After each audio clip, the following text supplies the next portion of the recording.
Hello Hello အားလုံးပဲမင်္ဂလာပါမင်္ဂလာပေါင်းနဲ့ခါညောင်းပါစေကြောင်းကျွန်တော်တူတီပို့သော channel ရနေပြီးတော့မှ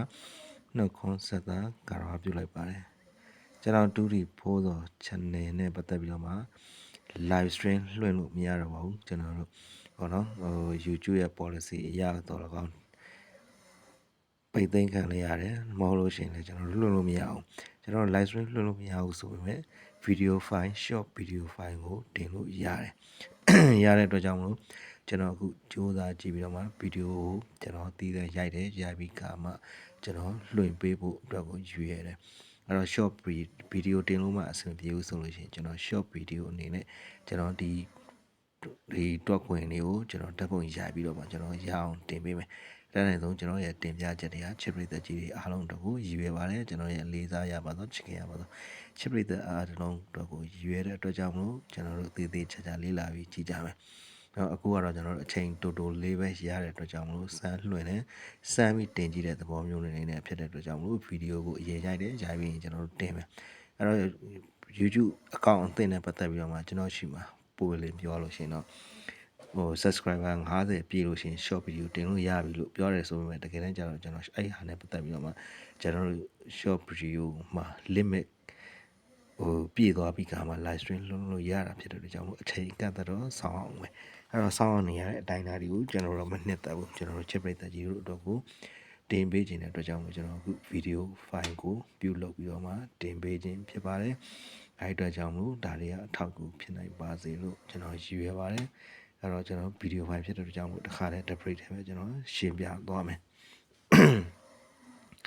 အဲ့တော့ live stream မဟုတ်တဲ့အတွက်ကြောင့်မို့ကျွန်တော်တို့ video file အနေနဲ့ဆိုလို့ရှိရင်တော့ကျွန်တော်တို့ဒီခွင်ကကျွန်တော် break ကိုအရင်ရှာပေးထားတယ်တစ်ကဲပေါင်းလို့ရှိရင်နှစ်ကပေါင်းပါသည်ခွန်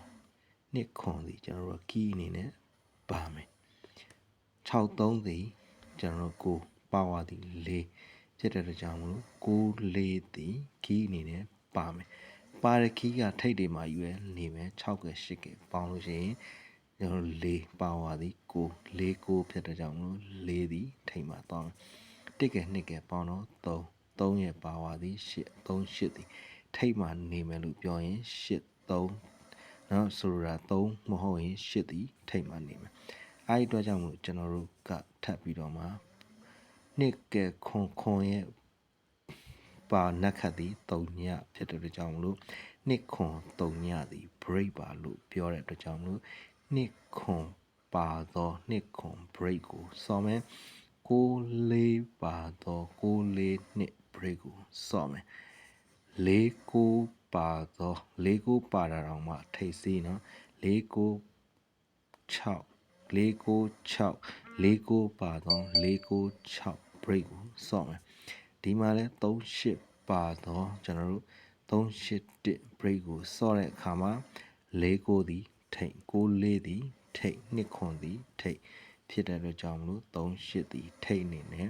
3 8 1 break ကိုကျွန်တော်တို့စော့မယ်စော့တဲ့အခါမှာသူ့ကိုဟုတ်လားမဟုတ်လားဆိုတာနဲ့ပတ်သက်ပြီးကျွန်တော်တို့ break ရှာမယ်ဖြစ်တဲ့ကြောင့်မို့2ခွန်3ပေါင်းခြင်းသည်ကျွန်တော်တို့2ပါဝါပြီးရင်ခွန်ရဲ့နက်ခတ်သည်3ညဖြစ်တဲ့ကြောင့်2ခွန်3ည break ကျွန်တော်တို့ဟုတ်လားမဟုတ်လားဆိုတော့2ခွန်3ည break ဟုတ်ပြီ3ညရဲ့ခွန်ရဲ့ပေါင်းတဲ့အတွက်ကြောင့်မလို့ခွန်နဲ့ပေါင်းတဲ့အတွက်ကြောင့်မလို့9ပါဝါသည်4နက်ခတ်သည် sorry 4နက်ခတ်သည်ကျွန်တော်တို့ဒီနေရာမှာတော့နှစ်ပေါ့ဗျာနော်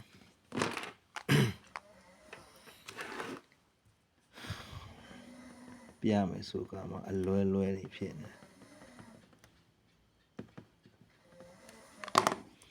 အဲ့တော့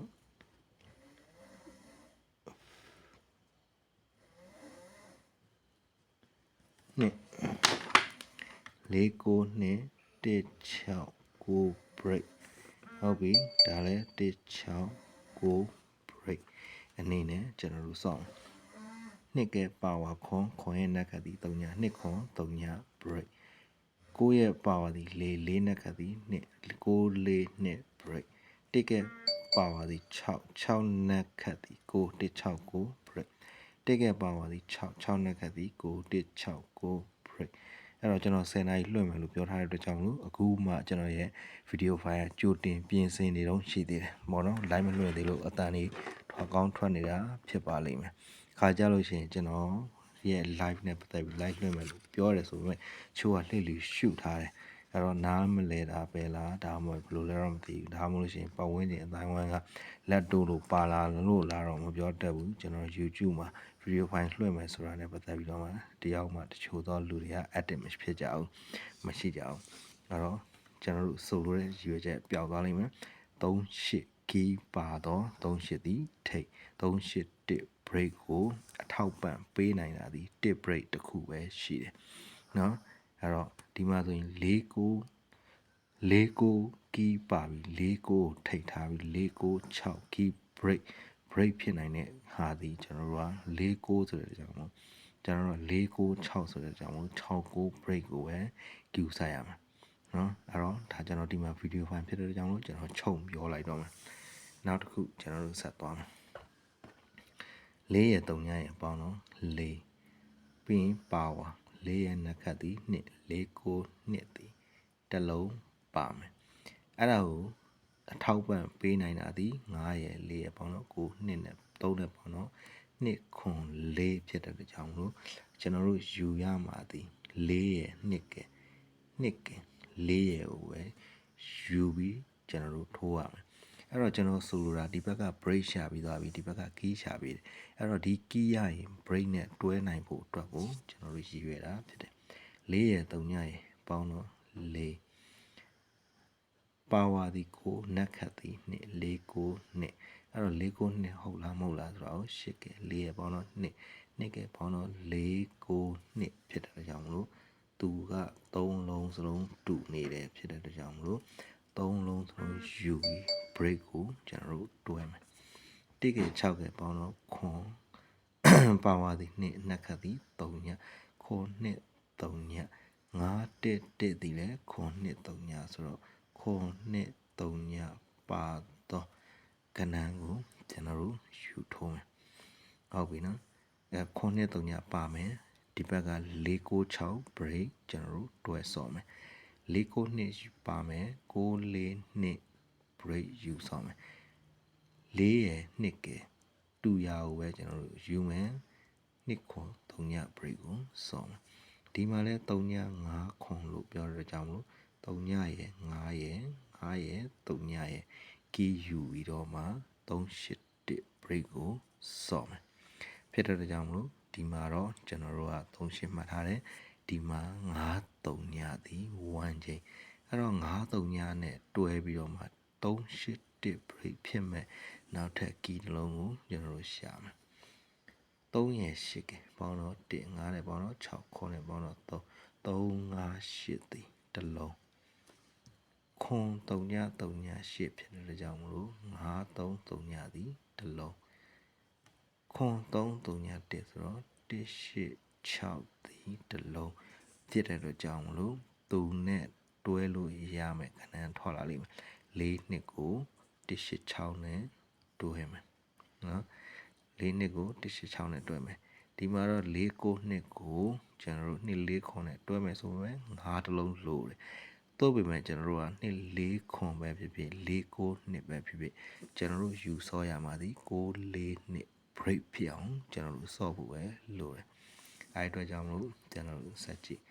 ခွန်ရဲ့1ကပေါင်းတော့8 6နဲ့ပေါင်းတော့4 8နဲ့ပေါင်းတော့2 4ခွန်2 4ခွန်ကီးသည်မထီမဖြစ်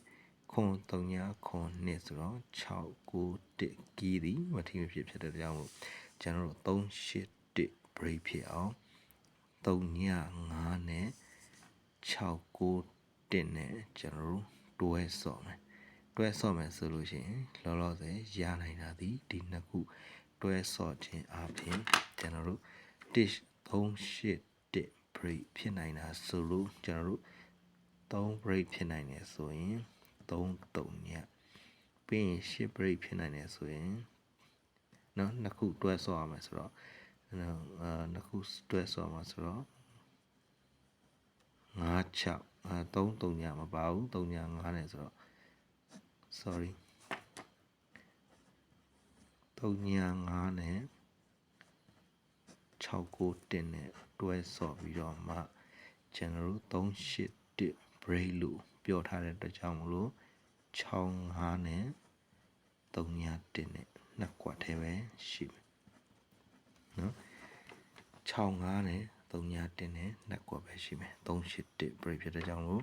ကျွန်တော်တို့အဲ့တော့3ဝင်တွက်ပြထားတယ်ဒီနှစ်ခွင်ရဆိုရင်6 5နဲ့3 1အဲ့ဒါဆို6 5 3 1အလုံးလုံးလားမလုံးလားကျွန်တော်တို့ဆက်ကြည့်မယ်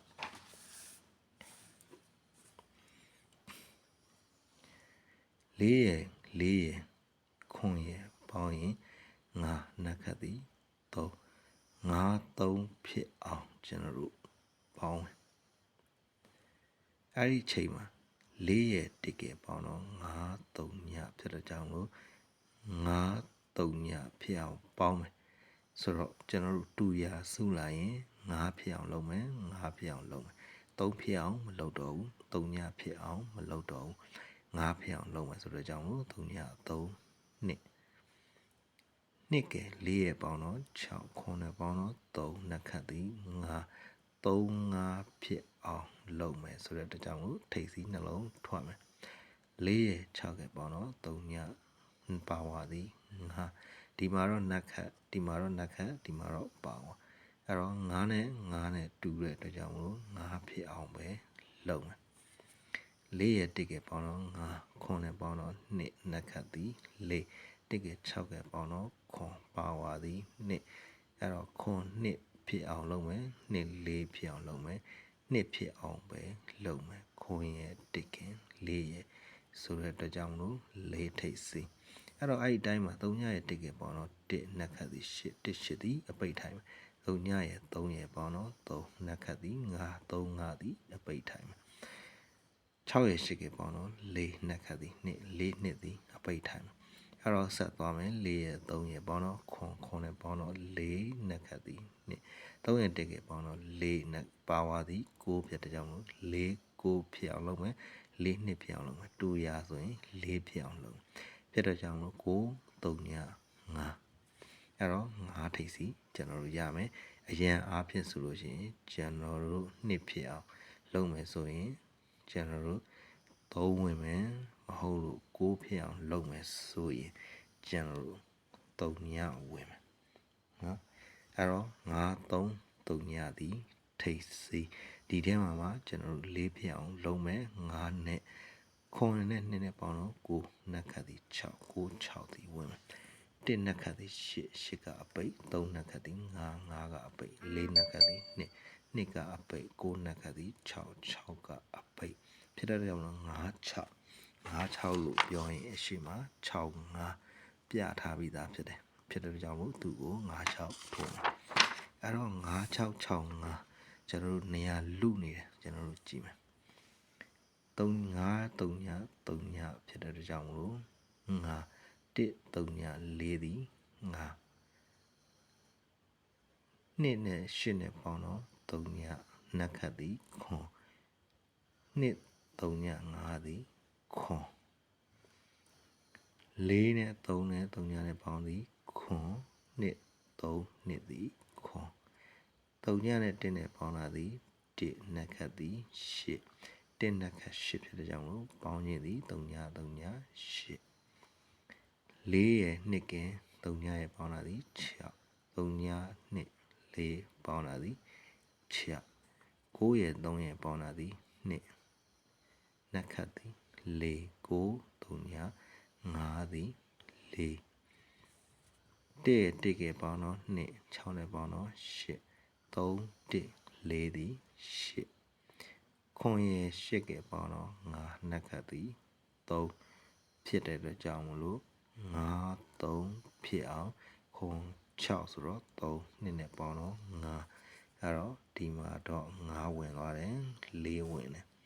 8ခွန်